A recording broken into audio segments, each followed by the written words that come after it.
When I returned the towel to the galley, 2 flight attendants thanked me profusely. Later, another who was serving me a Coke thanked me again. Nothing further was said, but when I left the plane, the pilot was standing in the doorway. I smiled and nodded, as always, but he stopped me. "Thanks," he said, and pressed something into my hand. Halfway up the jetway, I looked at it. It was the little gift that the airlines give often to little children after a flight, a pin shaped in a pair of wings. A flight crew deals with hundreds of thousands of Americans every year. Their surprised reaction to a simple act of kindness is chilling. Perhaps we are no longer a kind people. More and more we seem to have become numb to the suffering of others and ashamed at our own suffering. Yet suffering is one of the universal conditions of being alive. We all suffer. We have become terribly vulnerable, not because we suffer, but because we have separated ourselves from each other in our suffering. A patient once told me that he tried to ignore his own suffering and the suffering of other people because he wanted to be happy. Yet becoming numb to suffering will not make us happy. The part in us that feels suffering is the same part in us that feels joy. I have read this 100 times. I haven't read it publicly for a while. It's very unusual that I don't begin to weep when I read, "I used to play the violin." Do you think Rachel Milne Raymond anticipated a dense encounter with the living God as she sat down? All she wanted to do was get the murder mystery right in her face, have her yogurt, and just be left alone. Just leave me alone. And then she hears an elegant elderly man, "Ah!" And then he looks out the window. I love that he looked. He did not want to be ashamed. And then he takes his little yogurt-covered foot and pulls it back and hides it. And then she asks for the towel. He's still looking out the window, and something in her says, "I used to like to fly, but I don't see very well. It's very difficult." And she starts the vulnerability. And he's like, "Oh, I'm with a human being." And then he says, he's 80 years old in his elegant, this is a beautiful man who used to play the violin. He says, "Now, I'm in a diaper." Really, a diaper? I am one too. It's just like a bag, but it's up here. And you could almost see her go like, "Hey dude, diaper man." I guess we're together then, aren't we? I guess we're intimate on this plane of 450 people. And then the whole flight crew is stunned by a simple act of kindness. You can find God in all things, in all relationships. God's there to be found. If you pay attention, if you decide to go where the mess is. You know how many people would have missed that God because they're, "Oh, jeez." They start to smell a little something because, the guy's in a diaper, it's a long flight. And now I got yogurt to clean up. I'm telling you, about 94% of us put the book, now we turn the book here so that we don't have to deal with all of this. And all of this is a deep, rich encounter with God.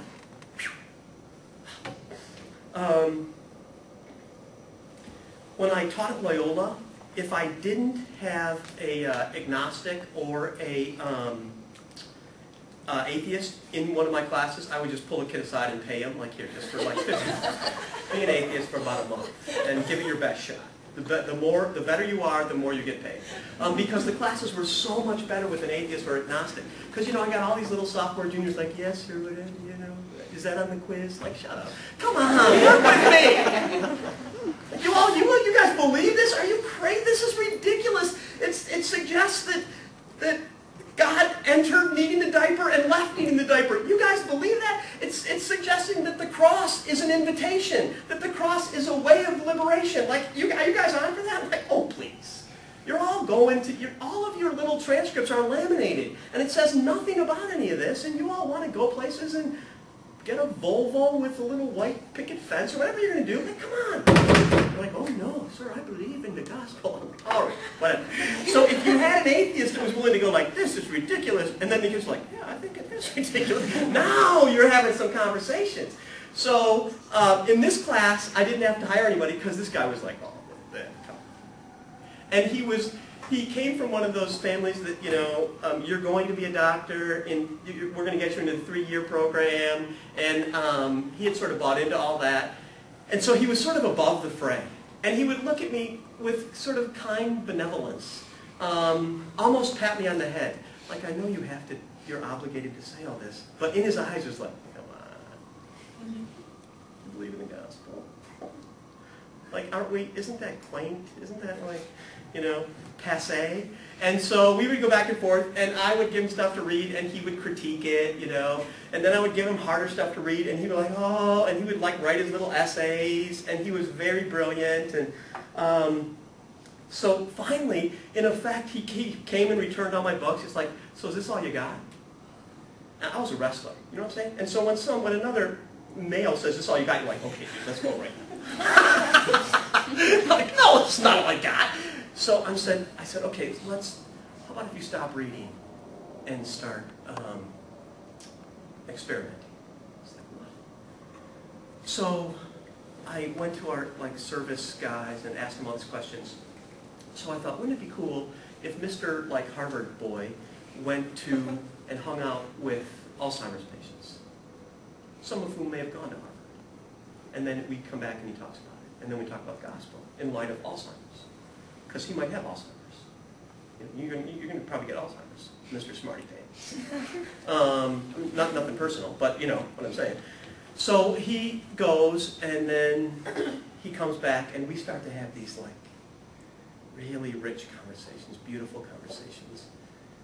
And he's humble, and he's offended, and he's scared. Humble, offended, scared. That's really good. That's good Jesuit education right there. And all of his essays were way longer, you know. You asked for a page, he'd give you 8, and it would be annotated, you know. So he wrote this essay after spending time at the Bethany Charis home for poor and unfortunate Alzheimer's patients. It's entitled Edna. Edna is an Alzheimer's patient at Bethany Charis. Bethany Charis is at the nursing home where I work with Alzheimer's patients on Wednesday afternoons. I met Edna on my 3rd visit to the home. Edna sits every afternoon propped up in a wheelchair in the corner of the, quote, activities room. She usually is staring out a window or looking into space. On my 3rd visit to the home, I got up the balls to go over and talk with this woman. Actually, I was feeling pretty self-important because I was doing these old people such a favor. Edna completely blew me away. She is incoherent. You can get her attention and she can understand you, I think, but she has no capacity for speech. She mostly answers questions with or something similar. But you always know that she is saying something. I would sit and talk to Edna for an hour or so, and then I would leave. When I leave, Edna doesn't realize I'm gone or that I was ever there. When I come back, I'm a stranger to her. Edna can say a few things. Every time I meet her, she asks if I'm a radical. I don't have the heart to tell the poor woman that I am. Also, she professes her undying love to me and asks me for mine. All this from a woman who usually goes to the bathroom in her pants as we're talking. Of course, I give my undying love. Edna is one of my greatest loves. She challenges me beyond compare. I give of myself to her, and she doesn't remember my name. I know that deep down in Edna's soul, God is reaching out and touching me. I love you, Edna, and I always will. So this is 2nd semester, senior year, having already been accepted to the speed track medical school through Brown, Harvard, one of those places. So the common denominator so far is diapers.